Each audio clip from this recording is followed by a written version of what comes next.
Hello everyone! Welcome to my kitchen!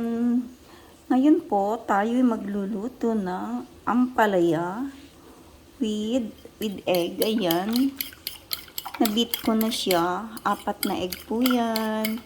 At ito yung binili natin kahapon na isang malaking ampalaya with minced pork.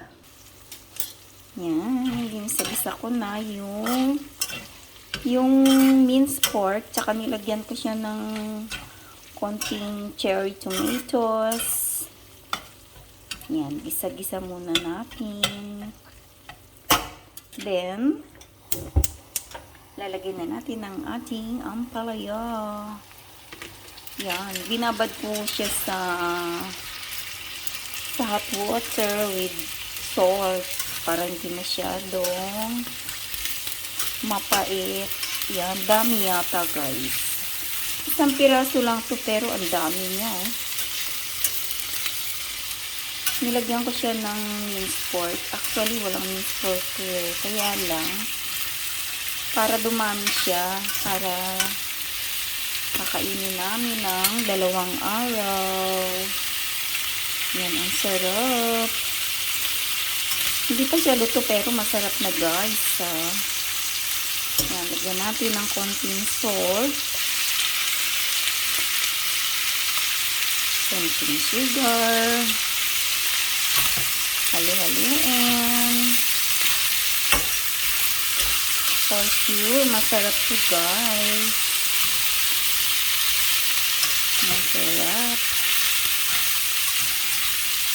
Halo-halo lang. Then, cover na lang muna natin siya ng konti, mga 3 minutes. Lagyan natin ng konting soy sauce. Wow! Mamaya, yung egg. Nilagyan ko siya guys ng konting water para medyo maluto yung ampalaya ng konti. Ayan, lagay na natin ang ating egg.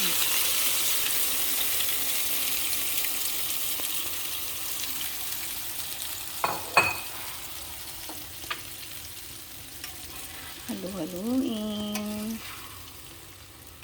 Wow. Ang dami na naman natin makakain nito. Sira na naman ang ating ano nito, hindi pwedeng sabihin. Magkakamali na naman siya ng pagkakaintindi.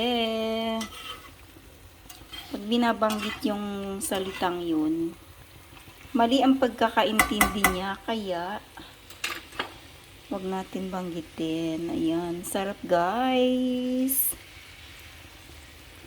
Mapaparami tayo ng kain ito. Ayan, it's ready. Sarap niya guys. Yummy, yummy ang ating lunch. Sarap. Yan ang aking tortang ampalaya. Kung kahapon nagluto tayo ng tortang pasta o pasta omelette, ito naman ngayon ay ampalaya. Isang Filipino dish. Kaya, thumbs up. Ayan, sarap.